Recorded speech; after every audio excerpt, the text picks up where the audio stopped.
Let's take a look at some top tips for children on Safer Internet Day. So what do you use the internet for? The internet can be used for many different things. It provides us with entertainment, allows us to communicate with others, and can help us to learn new things. Just like in the real world, the internet has both nice and not so nice people using it. There might be people who want to help you and people who want to trick you or be unkind to you. But you can't see the people using the internet, and it is hard to tell who is trustworthy and who isn't. Remember, anyone can use and add things to the internet. This means that we can't always trust what we see on it. We can't always trust that people who want to talk to us on the internet are trustworthy.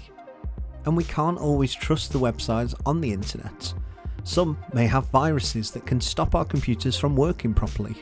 When using the internet, try to only use websites that you know can be trusted.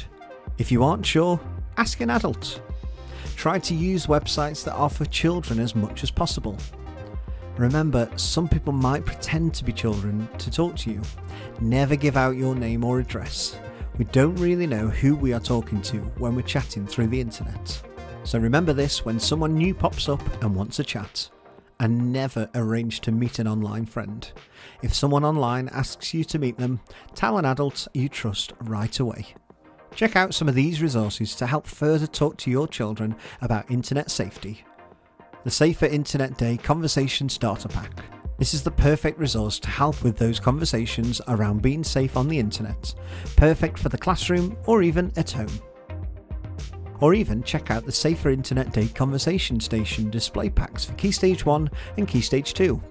The packs have everything you need to create an attractive display for Safer Internet Day in your classroom to help with talking to young children about the internet. So check out these resources and many more on the Twinkl website.